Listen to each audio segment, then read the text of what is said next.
لله رب العالمين والصلاة والسلام على حبيبه محمد وآله وصحبه أجمعين. أعوذ بالله من الشيطان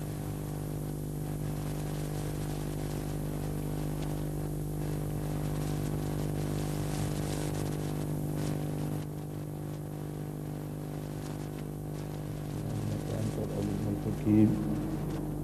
مولاي صل وسلم دائما من زانت به الأسر. انسان اللہ کریم کی ایک بہت ہی خوبصورت، بہت ہی متناسب اور بے مثال تخلیق ہے.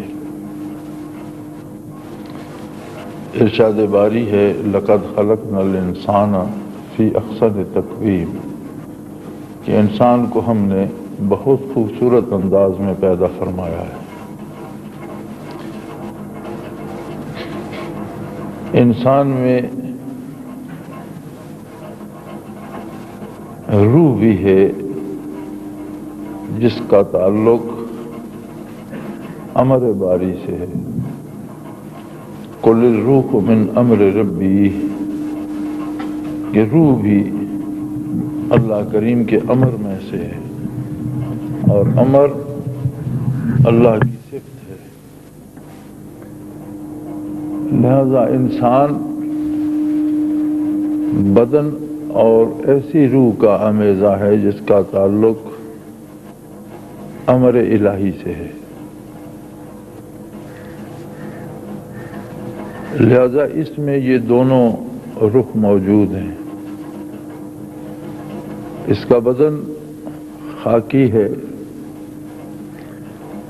گوشت پوست کا وجود خاکی غذا سے مطمئن ہوتا ہے، اور جو اجناس خاک سے پیدا ہوتی ہیں وہی اس کا حصہ بنتی ہیں، اس کی غذا بنتی ہیں، اس کی دوا بنتی ہیں. اسے زندہ رکھنے کے لیے، اسے توانا رکھنے کے لیے، اس کی بقا کے لیے وہی غذائیں اور وہی دوائیں ضروری ہوتی ہیں.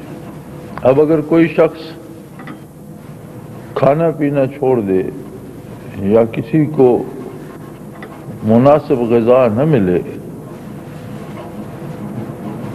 تو اس کی جسمانی حالت صحیح نہیں رہتی. انسان صرف جسم کی صحت سے مطمئن نہیں ہوتا، برخلاف دوسرے جانوروں کے، کہ دوسرے جانور جو ہیں ان میں بھی روح تو ہے، لیکن وہ روح امر ربی سے نہیں ہے، عالم امر سے نہیں ہے، بلکہ وہی جو آمیزہ ان کے بدن کا تیار ہوتا ہے اور جو خون بنتا ہے اسی سے اللہ کریم ایک روح کی صورت، زندگی کی صورت پیدا فرما دیتے ہیں.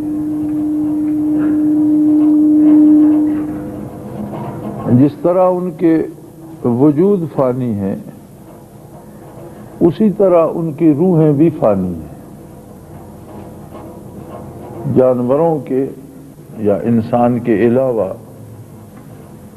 زمین پر بسنے والی مخلوق کے جس طرح وجود فانی ہے ان کی روحیں بھی فانی ہیں. اگر قیامت کو بھی اللہ کریم انہیں دوبارہ زندہ فرمائیں گے ان کا بھی انصاف فرمائیں گے. نبی علیہ الصلوۃ والسلام نے فرمایا کہ اگر کسی بکری نے کسی بکری کو سینگ مارا ہوگا تو اس کا بھی حساب اس سے ہوگا، لیکن بالآخر سارے فنا ہو جائیں گے. انسان فنا نہیں ہوگا،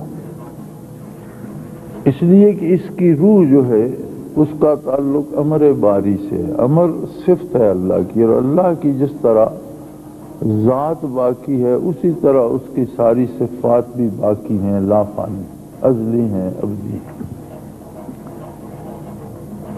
تو انسان کو باقی رہنا ہوگا اور ہمیشہ ہمیشہ کے لیے رہنا ہوگا.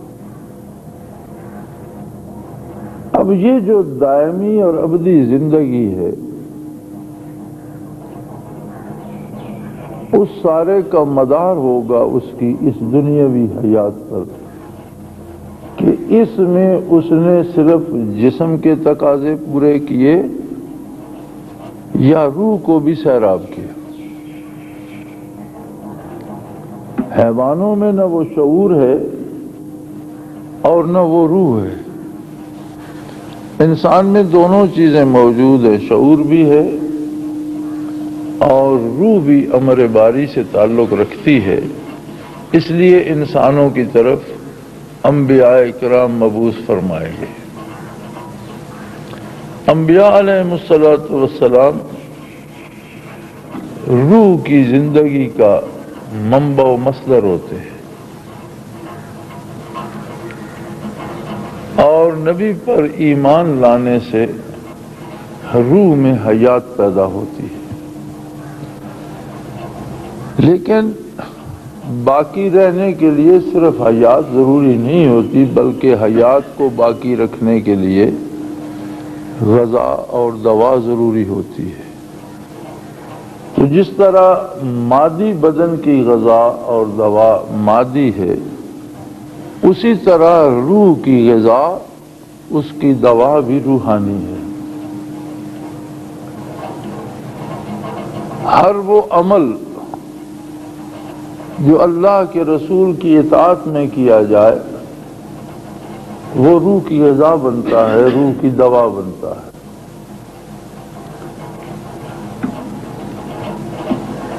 اور روح کی غذا ہی اس کی دوا بھی ہوتی ہے۔ جس طرح مادی وجود کے لیے دودھ ہے کہ وہ غذا بھی ہے، دوا بھی ہے، شہد ہے وہ غذا بھی ہے، دوا بھی ہے، اسی طرح اتباع پیغمبر صلی اللہ علیہ وآلہ وسلم روح کے لیے غذا بھی ہے اور دوا بھی ہے۔ انسان کو صرف زندہ رہنا اور زندگی کو باقی رکھنا ہی اطمینان نہیں دیتا، اسے کوئی نہ کوئی پریشانی لاحق رہتی ہے۔ زندگی بجائے خود اس کے لیے پریشانیوں کا سبب بن جاتی ہے۔ کبھی صحت و بیماریوں سے پریشان کرتی ہے، کبھی دوسروں کا برا سلوک اسے پریشان کرتا ہے، کبھی آرزوئیں اور خواہشات جو پوری نہیں ہوتی وہ اس کی نیندیں اڑا دیتی ہیں۔ غرض اتنی بہت سی بے شمار چیزیں ہیں جو اسے پرسکون نہیں ہونے دیتی۔ اور آپ دیکھ لیجئے کہ جنہیں ایمان نصیب نہیں ہوتا وہ خاروئے زمین کی سلطنت بھی حاصل کر لیں، انہیں سکون نصیب نہیں ہوتا۔ ہم بظاہر تو مغرب کی زندگی پہ بڑے شیداں ہیں، ان جیسا بننا چاہتے ہیں اور اسے ہم ترقی سمجھتے ہیں، لیکن اس ترقی کی صحیح تصویر اگر مغرب میں جا کر دیکھی جائے تو یوں نظر آتا ہے جیسے یہ بستیاں انسانوں کی بستیاں نہیں ہیں، یہ کوئی اور مخلوق ہے جس میں کوئی انسانی قید نہیں، کوئی اخلاقیات نہیں، کوئی شرم و حیا نہیں، کوئی چھوٹا بڑا بہن بھائی یا ماں باپ نہیں، جس میں ہر کوئی اکیلا ہے۔ اب ہمارے ہاں بھی ایک جملہ عام ہو گیا ہے اور ہمارا ایک خاص طبقہ جس کے پاس کھانے کو آ جائے وہ اس میں شامل ہو جاتا ہے، وہ بھی ایک انگریزی کا جملہ استعمال کرتے ہیں، خطوں میں لکھا جاتا ہے، ملاقات پہ کہا جاتا ہے ٹیک کیئر یا take care of your self, یا اسے چھوٹا کر کے صرف ٹیک کیئر کہہ دیتے۔ یہ بظاہر چھوٹا سا جملہ ہے لیکن یہ غیر اسلامی تہذیب کی پوری عکاسی کر جاتا ہے۔ اس کا مفہوم ہے کہ خود اپنا دھیان رکھیے گا، یعنی غیر اسلامی معاشرے میں کوئی دوسرا بندہ دوسرے کے حال پوچھنے کی فرصت نہیں پاتا۔ ہر ایک کو جو ملتا ہے وہ بھی یہی کہتا ہے کہ خود اپنا دھیان رکھنا، اپنی احتیاط خود کرنا۔ ہر کوئی اکیلا اکیلا جیتا ہے۔ اب آپ باقی جرائم کو چھوڑ دیجئے جو اس معاشرے میں ہیں، یہ باقی زیادتیاں جو اس معاشرے میں اسے چھوڑ دیجئے، صرف یہی ایک بات بنیادی انسانی تصور کے خلاف، کیونکہ انسان انس سے بنا ہے، انسان مدنی الطبع ہے، مل جل کر رہنے والا ہے، ایک دوسرے کا محتاج ہے، ایک دوسرے سے مدد لینے کا محتاج ہے اپنی زندگی کے لیے۔ لیکن اگر ہر انسان کو اکیلا ہی جینا پڑے اور غیر اسلامی معاشرے میں واقعی ہر کوئی اکیلا جیتا ہے، کوئی کسی کا پرسان حال نہیں ہوتا۔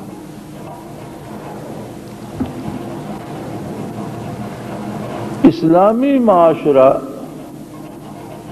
بنیادی طور پر انسان کو ایک محبت کا رنگ عطا کرتا ہے، یعنی ایک مرکزیت اس کی بن جاتی ہے، اللہ سے تعلق بنتا ہے، اللہ کے حبیب صلی اللہ علیہ وسلم سے تعلق بنتا ہے، اور یہ جو یکسانیت ہوتی ہے رشتوں کی، یہ آپس میں بھی محبت پیدا کر دیتی ہے اور ایک دوسرے کے دکھ سکھ کے اور ایک دوسرے کے احوال کے شریک ہوتے ہیں۔ اس کے بغیر اور تو سب کچھ ہو سکتا ہے، انسان اقتدار بھی پا سکتا ہے، دولت بھی پا سکتا ہے، لیکن اسے سکون نہیں ملتا۔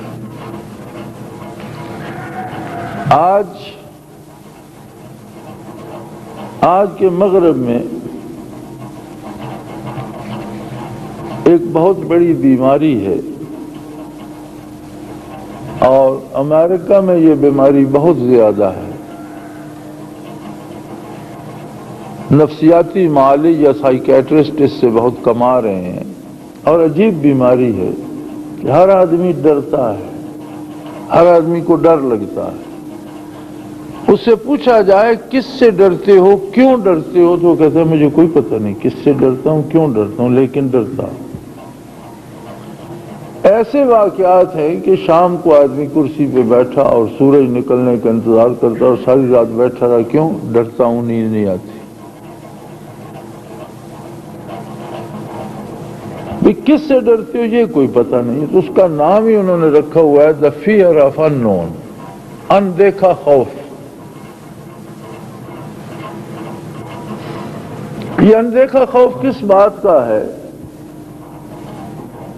وہ جو ان کی روح کو حیات ہی نصیب نہیں، ایمان ہی نصیب نہیں۔ پھر ایمان بنیاد بنتا ہے رشتہ جوڑنے کی اللہ اللہ کے رسول کے ساتھ، جو اطاعت سے مضبوط ہوتا ہے۔ ہر اطاعت ایک تار بنتی جاتی ہے۔ اب آپ جتنی تاریں اکٹھی کر کے انہیں بٹیں گے تو اتنا ہی مضبوط رسہ بنے گا۔ اسی طرح ہر اطاعت جو ہے وہ ایک تار بنتی جاتی ہے، اور یوں تعلق کا جو رستہ یا رشتے کا جو رستہ ہے وہ مضبوط ہوتا چلا جاتا ہے۔ اسی لیے قرآن حکیم نے یہ فیصلہ دے دیا۔ الا عربی میں یہ لفظ الا اس جگہ استعمال ہوتا ہے جہاں زیادہ تلقین اور زیادہ اس کی مقصود ہوتی ہے تصدیق، کہ یہ پکی بات ہے، خوب اچھی طرح سے سن لو، یہ قول فیصل ہے، یہ یقینی بات ہے۔ بذکر اللہ تطمئن القلوب، اللہ کی یاد سے دلوں کو اطمینان نصیب ہوتا ہے۔ اس کے علاوہ اس کا کوئی متبادل نہیں ہے۔ اگر اللہ کی یاد نہیں ہوگی، اللہ کا ذکر نہیں ہوگا تو اس کا کوئی متبادل نہیں ہے کہ آدمی کا قلب مطمئن ہو سکے، اس کی روح مطمئن ہو سکے، اس کے اندر سکون آ سکے۔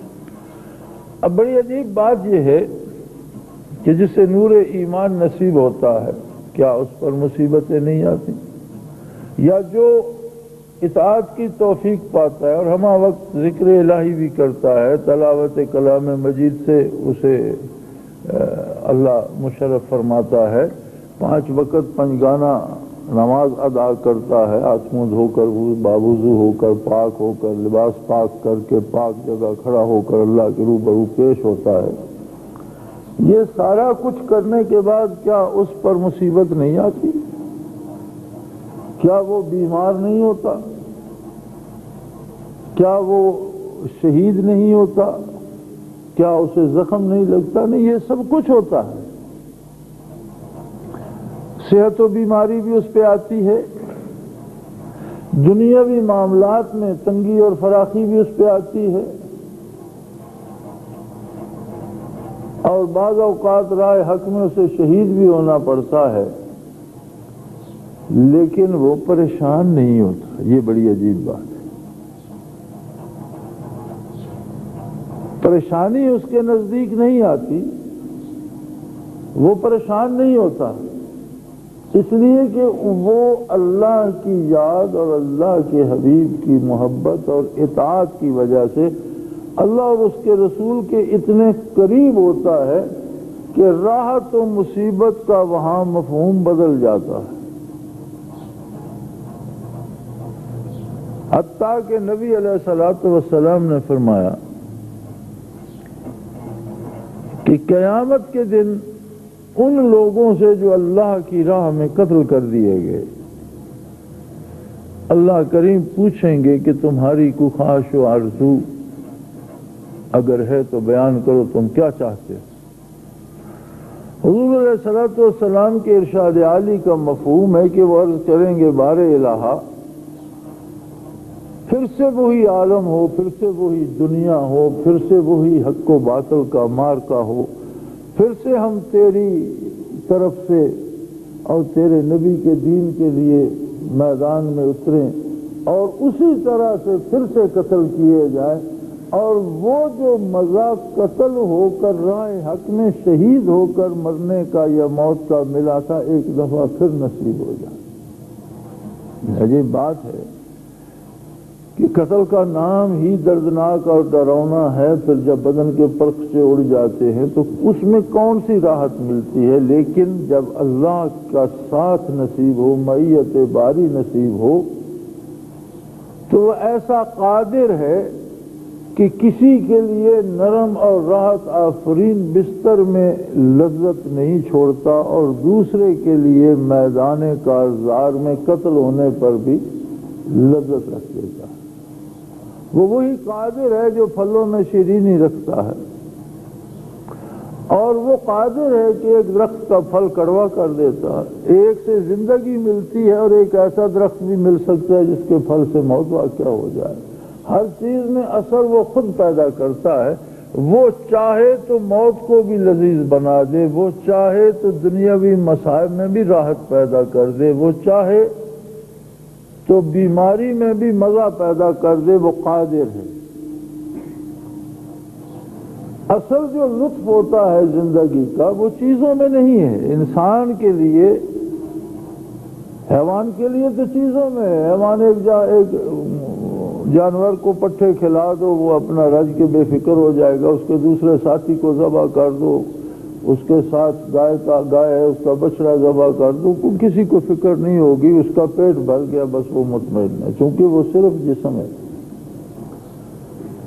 انسان صرف جسم نہیں ہے، اس کے ساتھ روح بھی ہے۔ یہ صرف جسمانی غذا سے سکون نہیں پا سکتا، زندہ رہ سکتا ہے، صحت مند رہ سکتا ہے، لیکن مطمئن نہیں ہوتا، اور سارے کا سارا اطمینان یاد الہی میں ہے۔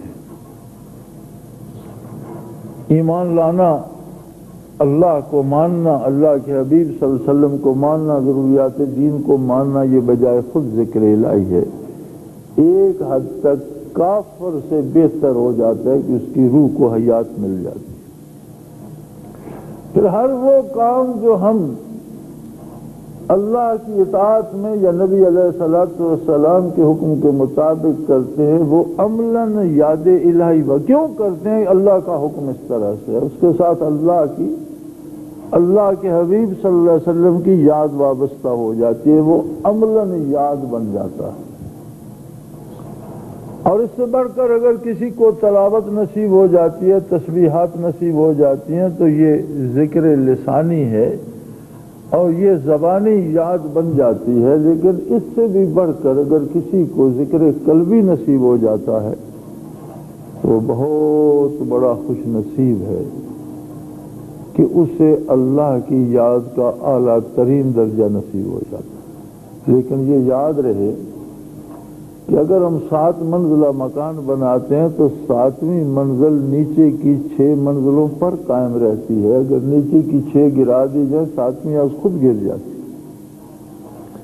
اگر کسی کو ذکر قلبی نصیب ہو جائے تو اس کی بنیاد نور ایمان ہے، عقائد کی درستگی ہے، پھر اس کے بعد اتباع شریعت ہے، پھر اس پر جا کر پھر ذکر لسانی ہے، پھر اس کے بعد ذکر قلبی کا نمبر آتا ہے۔ تو اس کا مطلب یہ ہے کہ یہ باقی کی جو نچلی منزلیں ہیں جہاں سے چل کر وہ وہاں تک پہنچا، ان کی اہمیت اور بڑھ جاتی ہے اس کو قائم رکھنے کے لیے۔ اگر شریعت پر عمل چھوٹ جائے خدا نہ کرے تو پھر ذکر کی توفیق بھی سلب ہونے لگتی ہے اور باقی نہیں رہتی۔ پھر ایسے ہی دوستوں کے خط آتے ہیں، جی دعا فرمائیں، جی ذکر میں سستی ہو رہی ہے، جی ذکر دعا سے تو نہیں ملنا، تمہیں ایک عمل ہے جس کے تم خود مکلف ہو۔ کبھی یہ تو آپ نے نہیں لکھا کہ دعا فرمائیں جی میرا کھانے کو جی نہیں چاہتا، پینے کو جی نہیں چاہتا۔ ہر کام کے لیے کسی کے لیے دعا کی ضرورت نہیں پڑتی، جو روٹین ورک ہیں زندگی کے سارے ہوتے رہتے ہیں، اس کے لیے دعا کی ضرورت کیوں پڑ گئی؟ اس لیے کہ بنیادیں کمزور ہو گئی، نیچے کی منازل کو گھن لگ گیا، ایک وقت کی نماز ادا کر لی، ایک کی چھوٹ گئی، کھانے پینے میں حلال و حرام کی تمیز چھوٹ گئی، بات کرنے میں سچ اور جھوٹ کی تمیز چھوٹ گئی۔ دامان محمد رسول اللہ صلی اللہ علیہ وسلم اطاعت سے ہاتھ میں رہتا ہے، عدم اطاعت سے چھوٹنے لگتا ہے۔ اب اگر دامان نبوت خدا نہ کرے ہاتھ سے نکلنے لگے تو یاد الہی، ذکر الہی اور سکون قلب کس طرح اور کس بنیاد پر باقی رہے گا، اور اسے باقی رکھنے کا کیا جواز رہ جاتا ہے؟ یہ کون سی دعا ہے؟ دنیا عالم اسباب ہے، اور اس میں اگر کوئی نیچے کی 5 منزلیں، 3 منزلیں، 4 منزلیں کہتا ہے یہ گرنے دو جی، 7ویں منزل کے لیے دعا کرو وہ اپنی جگہ قائم رہے، تو آپ اسے کیا عقل مند سمجھیں گے؟ قائم رکھنے کے لیے ضروری ہے کہ نیچے کی 4-5 منازلیں انہیں بھی قائم رکھیں، اور اس کے ساتھ پھر دعا بھی کریں کہ اللہ توفیق دے انہیں قائم رکھنے کی بھی، اور آخری منزل کو قائم رکھنے کی۔ پھر تو دعا کی سمجھ آتی ہے۔ اور اگر اللہ نہ کرے کہ ہم نیچے کی منازل گرا دیں، عمل چھوڑ دیں، اتباع شریعت چھوڑ دیں، اب عجیب حالات سے دوچار ہیں ہم۔ ایک انسان کے لیے مسلمان ہونے کے بعد، ایک اسلامی ریاست میں رہنے کے بعد، اتنے نظر نہ آنے والے خوف پیدا ہو گئے ہیں کہ اس کی زندگی اجیرن ہو گئی ہے۔ روزگار کے مواقع میسر نہیں، مہنگائی کا عفریت دن بدن طاقتور ہوتا جا رہا ہے، بجٹ کا مہینہ ابھی نہیں آیا، اور میرا خیال ہے میں نے گنا نہیں، شاید ان پچھلے 12 مہینوں میں 12ویں دفعہ تیل کی قیمتیں چڑھی ہیں، بجٹ سے پہلے ہی اضافے قیمتوں میں سرکاری طور پر ہو گئے۔ اور تیل ایک ایسی عجیب بنیادی اہمیت کی شے ہے کہ جب تیل مہنگا ہوتا ہے تو زندگی کی ضرورت کی ہر چیز مہنگی ہو جاتی ہے۔ اس لیے نہیں کہ تیل سے گندم اگتی ہے، اس لیے نہیں کہ تیل سے کپڑا بنتا ہے، لیکن اگر آپ دیکھیں تو واقعی گندم بھی تیل ہی سے اگ رہی ہے۔ ساری مشینری جو تیل سے چلتی ہے، گندم اگانے والے ٹیوب ویل بھی تیل پر چلتے ہیں، اور تیل ہی سے باربرداری کا سارا کام بھی لیا جاتا ہے، سواری کا سارا کام بھی لیا جاتا ہے، مشینیں بھی تیل سے چلتی ہیں، موٹریں بھی تیل سے چلتی ہیں، ٹرک بھی تیل سے چلتے ہیں۔ تو اگر ٹریکٹروں کا ڈیزل مہنگا ہوگا، اگر ٹرکوں کا کرایہ مہنگا ہوگا، تو زندگی کی کون سی چیز ہے جس پر اس مہنگائی کا اثر نہیں پڑے گا؟ اب اس کے ساتھ ایک اور تماشا غیر یقینی حالات کا ہے کہ جی دونوں ممالک کی فوجیں سرحدوں پہ کھڑی ہیں، اور آج تو ہندوستان کا یہ بیان بھی پڑھا میں نے کہ اب کشمیر کو آزاد کرانے کا وقت آ گیا ہے، اور یہ سرحد پار سے جو دخل اندازی ہے یہ بند نہیں ہوتی جب تک ہم اس پر حملہ نہیں کرتے اور فوجی قوت سے ہم اسے حاصل نہیں کرتے۔ اگر ہندوستان خدا نہ کرے آزاد کشمیر پر واقعی فوجی کارروائی کرتا ہے تو کیا صورتحال ہوگی اور کیا بنے گا؟ یہ اتنا خوفناک تصور ہے کہ بندہ کوئی بھی جسے میں اللہ نے شعور پیدا کیا وہ اسے سوچنا بھی گوارا نہیں کرتا۔ اور یہ مفلس، بیکار، بے روزگار اور بھوک اور بیماری کے مارے ہوئے لوگ، جن کے لیے دواؤں پر بھی گورنمنٹ نے بھی اتنے ٹیکس لگا دیے کہ دوائیں پہلے ہی بہت مہنگی ہیں، اب لائف سیونگ ڈرگ، زندگی بچانے کی جو دوائیں ہیں ان پر بھی مزید GST لگ گیا۔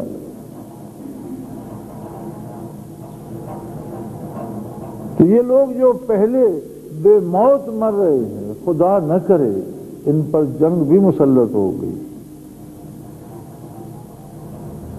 ان کا کیا ہوگا؟ اب یہ صورتحال جو ہے یہ ایسے ہے جیسے بندہ کسی اژدہا کے منہ میں بیٹھا ہو، اس پر گھبراہٹ نہیں ہوگی، اس پر خوف مسلط نہیں ہوگا، اس کا دل نہیں دھڑکے گا تو کیا ہوگا؟ لیکن عجیب بات یہ ہے کہ بندہ مومن اگر اس کا ایمان درست ہے، اگر اس کا عمل اسے اللہ نے توفیق دی ہے کہ وہ اللہ کے سجدے بھی کر لیتا ہے، رزق حلال کھاتا ہے، اور پھر یاد الہی بھی نصیب ہے، تو اژدہا کے جبڑوں میں بیٹھے ہوئے بھی اس میں حوصلہ ہوتا ہے کہ اژدہا کا جبڑا بھی چیرا جا سکتا ہے۔ ضروری نہیں کہ اژدہا مجھے ہی نگل لے، میں بھی اس کا جبڑا چیرنے کی ہمت رکھتا ہوں، اس لیے کہ اس کے ساتھ اللہ کی طاقت ہوتی ہے۔ لیکن ہماری بدنصیبی یہ ہے کہ ہم نے جو رشتہ سب سے مضبوط رکھنا چاہیے تھا، یعنی اللہ کے ساتھ تعلق، وہی رشتہ سب سے کمزور کر دیا۔ اکثریت ہم میں وہ ہے جو اللہ کریم کے نام سے چڑھتی ہے، اکثریت ہم میں وہ ہے جو دین کے نام سے خفا ہوتے ہیں، اور جو چڑھتے نہیں ہیں ان کے پاس فرصت نہیں ہے اللہ کا نام سننے کی، اللہ کے دین کو جاننے کی۔ حد یہ ہے کہ علماء جو اللہ کا نام بتانے والے ہوتے ہیں، جو اللہ کا دین بتانے والے ہوتے ہیں، حد یہ ہے کہ ہم نے ان کا قتل عام شروع کر رکھا۔ کوئی ایسی قوم دنیا کی کوئی ایسی قوم جو اپنے اساتذہ کو، اپنے بتانے والوں کو، اپنے سمجھانے والوں کو قتل کرنے پہ آ جائے، اس کے پاس سکون و اطمینان کی کوئی چیز باقی رہتی ہے؟ ہم ذلت کی اس حد کو پہنچ گئے ہیں کہ مساجد جو اللہ کا گھر تھیں ان میں بھی اب اللہ کی مسجد کو خالی رہ گئی ہے۔ مساجد بھی لوگوں کی، فرقوں کی، جماعتوں کی، اشخاص کی بن گئی ہیں، یہ فلاں کی ہے، یہ فلاں کی ہے، اور دوسرا فرقہ، یہ دوسرا کوئی بندہ یا جو اس سے متفق نہیں اس مسجد میں نہیں گھس سکتا۔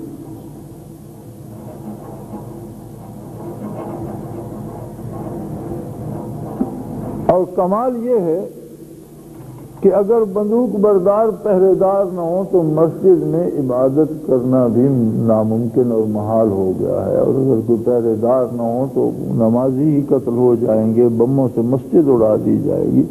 یعنی آپ وحشت اور ذلت کی اس پستی کو دیکھیے اور پھر یہ سوچئے کہ اگر ہم اتنے ہی گر گئے ہیں تو کیا ہمارے دلوں میں کچھ سکون نام کی چیز بھی ہو سکتی ہے؟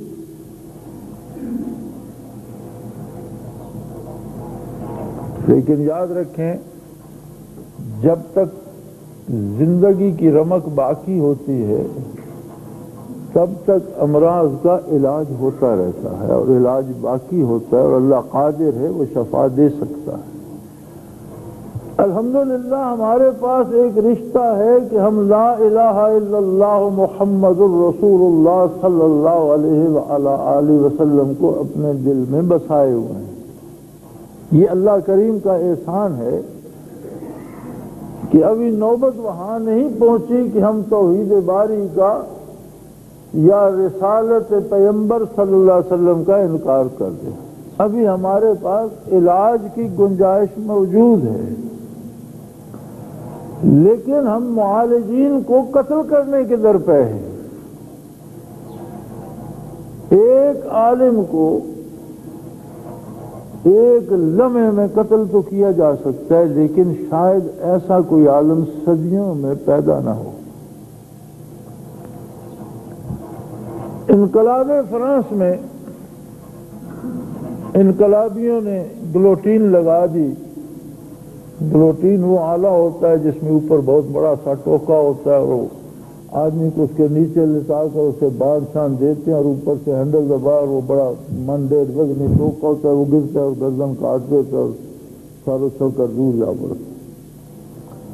ایک معروف سائنسدان تھا، اسے بھی انہوں نے اس گلوٹین کی نظر کر دیا۔ جب اس کا سر اچھل کر گرا تو ایک شخص نے کہا کہ ایسے سر کاٹے تو جا سکتے ہیں لیکن ایسے دماغ پیدا نہیں کیے جا سکتے۔ ایک عالم کو آنے واحد میں موت کی نیند تو سلایا جا سکتا ہے، لیکن ایک عام بچے کو عالم بنانا اتنا آسان نہیں ہے کہ آپ بٹن دبائے اور وہ عالم بن جائے۔ میں سمجھتا ہوں کہ ہم پاکستان میں صرف علماء کی فہرست بنائیں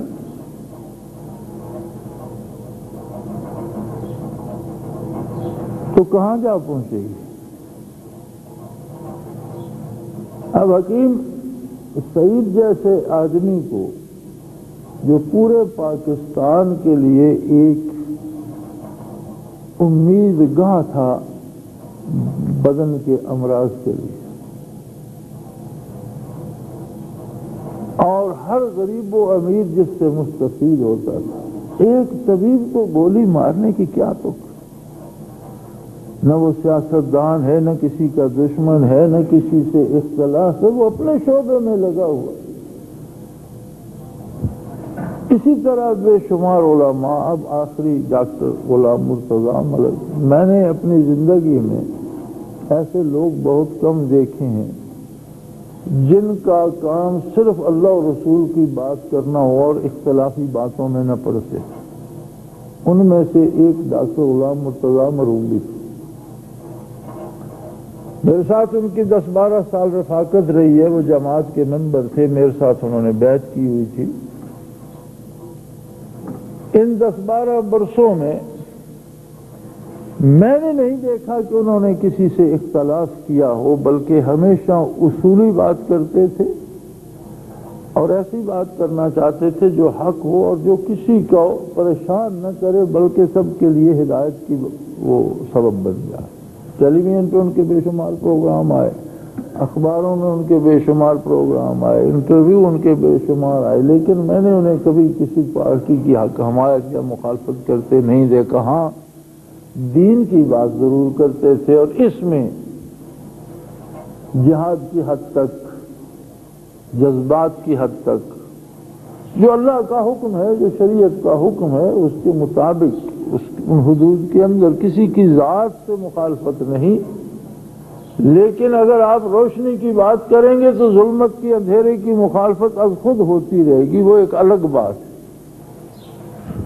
اب ایسے لوگوں کو گولی کا نشانہ اس لیے بنا دینا کہ آپ کو حکومت سے اختلاف ہے یا آپ کو سیاسی حالات سے اختلاف ہے، تو اس کی کوئی ایک تو اس بات کو چھوڑ دیجئے کہ اس آدمی پر جو گزری، جو ظلم ہوا، اللہ اسے اس کا اجر دے گا اور اس نے اللہ سے اپنا اجر لے لیا ہوگا، اس کی قسمت میں مظلومانہ شہادت لکھی ہوگی، اس کے لیے تو بہتری ہو گئی۔ لیکن سوال یہ ہے کہ جس قوم کا عالم یہ ہے کہ وہ جسمانی طبیبوں کو بھی گولی مارتی ہے اور روحانی طبیبوں کو بھی گولی مارتی ہے، اب اس کے پاس سکون نام کی چیز کہاں سے آئے گی؟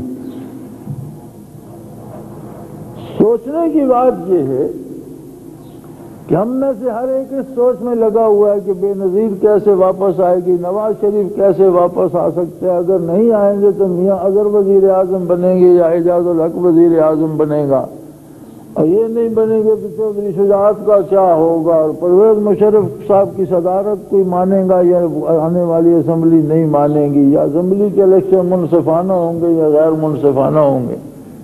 یہ سارا کچھ تو سارا دن یہ بحث ہر ہوٹل پہ، ہر کھوکھے پہ، ہر چھابڑی والا بھی کر رہا ہے۔ لیکن کبھی آپ نے یہ سوچنے کے لیے بھی کوئی لمحہ نکالا کہ ہم جا کس طرف رہے ہیں، اور اگر ہمارا یہی عالم رہا تو پرویز مشرف کی حکومت ہو یا نواز شریف کی ہو یا بے نظیر کی ہو یا اعجاز الحق آ جائے یا میاں اگر آ جائے، کوئی بھی آ جائے، ہمارے زخم پر کیا وہ پٹی باندھ سکے گا؟ تو پھر کیا فرق پڑے گا کون آ گیا اور کون نہیں آیا؟ اس لیے کہ جن لوگوں کے نام لے لے کر ہم بحث کرتے ہیں وہ خود پریشان حال ہیں، ان کے اپنے قلوب میں سکون نہیں ہے۔ تو از راہ کرم اپنے آپ پر رحم کیجیے، اپنے آنے والی نسلوں پر رحم کیجیے، اپنی اولاد اور اپنے متعلقین پر رحم کیجیے، اور کمال بھیڑیا بننے میں نہیں ہے، کمال انسان بننے میں ہے۔ کسی کو پریشان کرنے کے لیے تو اتنا کافی ہے کہ آپ اس کے دروازے پہ کانٹے بکھیر دیں، آپ اس کے راستے میں پتھر پھینک دیں، آپ جاتے ہوئے اسے گالی دے دیں، یہ تو کوئی مشکل کام نہیں ہے۔ کسی دل کے لیے کوئی ایک لمحہ سکون کا، کوئی ایک لمحہ اطمینان کا، کسی فرد کے لیے کوئی ایک لفظ تسلی کا، کسی اللہ کے بندے کے لیے کوئی ایک لفظ پیار کا تلاش کیجئے۔ لیکن آدمی وہ چیز دے سکتا ہے جو اس کے پاس موجود ہو۔ اگر کسی مفلس کی جیب میں ایک پائی بھی نہ ہو تو وہ دوسرے کو کیا دے گا؟ اگر ہم پیار اور محبت میں، انس اور انسانیت میں، دین اور دینداری میں، تعلق باللہ اور تعلق بالرسول میں خدا نخواستہ ہم خود مفلس ہو گئے تو دوسرے کو کیا دیں گے؟ ابھی زندگی کی رمق باقی ہے، سانس کی آمد و شد باقی ہے، اور اللہ کی رحمت اس سے وسیع ہے کہ ہمارے گناہ اس کو عاجز کر سکیں۔ ہم جتنے گناہ بھی کر چکے ہیں ان سب کا علاج توبہ ہے۔ اللہ ہمیں پھر سے توبہ کی توفیق دے، پھر ہم اس کے پاس واپس آئیں۔ یہی ایک دروازہ ہے اللہ اور اللہ کے رسول کے نام کا، اللہ کی یاد کا، اللہ اور اس کے حبیب صلی اللہ علیہ وسلم کی اطاعت کا۔ اپنے آپ کو پکڑ کر لائیے، کھینچ کر لائیے، زبردستی لائیے، لیکن اس دروازے پر لائیے تو آپ دوسروں کے لیے بھی مفید بن سکیں۔ اقوام افراد سے بنتی ہیں۔ ہم ملکی حالات کی بات تو کرتے ہیں، لیکن اس ملک کا کیا بنے گا جس کے افراد نہیں سدھرتے؟ ملک کیسے سدھرے گا؟ اگر ہم اپنے آپ کو، اگر 14 کروڑ آبادی ہے تو 14 کروڑواں حصہ پاکستان کا میں بھی ہوں، آپ بھی ہیں۔ یہ جو چھوٹا سا، اگر پاکستان کے 14 کروڑ حصے بنائے جائیں تو ان میں سے ایک میں ہوں، ایک آپ ہیں، یہ جو چھوٹا سا پاکستان ہمارے حصے میں آتا ہے، اس پر تو اسلام نافذ کر دیجئے، اسے تو دوسروں کے لیے مفید بنا دیجئے، اس پر تو محبت کی برسات کیجئے، اس پر تو عشق رسول کی ہوا چلائیے، اس پر تو کوئی گل، ایسا گلشن، ایسا کوئی پھول کھلائیے جو دوسروں کے لیے بھی شفا بخش ہو۔ اور اگر ہم سے یہ 6 فٹ کا باڈی سٹریچر یا اپنا وجود یا یہ ڈھانچہ یا یہ ایک مٹھی خاک کی، اس کی ہم اصلاح نہیں کر سکتے تو پھر ہم کس برتے پہ کہیں کہ ہم ملک کی اصلاح کر دیں گے؟ ملک تو بہت وسیع ہے، 14 کروڑ تو بہت بڑا عدد ہے۔ اگر 14 کروڑواں حصہ جو ہمارے بس میں ہے، اگر ہم اس کو سدھار نہیں سکتے تو 14 کروڑ نفوس کو سدھارنا تو پھر ہمارے بس میں نہیں۔ اس لیے اپنی نمازوں کو رسم بننے سے بچائیے، عادت بننے سے بچائیے، اور اللہ کی یاد کو اختیار کیجئے۔ ایک آیت روز پڑھ لیجئے، لیکن قرآن حکیم کو روز پڑھیے تو صحیح، ایک آیت پڑھ لیجئے۔ میں نے سکول کی اسمبلی میں شروع کرائی تھی کہ اگر بڑی آیت ہو تو ایک، اس سے چھوٹی ہو تو 2، اور بہت چھوٹی آیات ہوں تو 3 جمع کر لیں، بچوں کو روزانہ پڑھائی جائے۔ تو اب میرا خیال ہے وہ ایک آیت پڑھتی ہوئی اس دفعہ تیسرے ختم پر جا رہے ہیں، یعنی 2 دفعہ قرآن کریم ختم کر کے تیسری دفعہ پڑھ رہے ہیں، حالانکہ روزانہ ایک آیت پڑھتے ہیں۔ تو گزشتہ 8-7 برسوں میں 2 دفعہ انہوں نے 30 پارے ختم کر لیے، اب تیسرے میں چل رہے ہیں، تیسری دفعہ ختم پہ جا رہے ہیں۔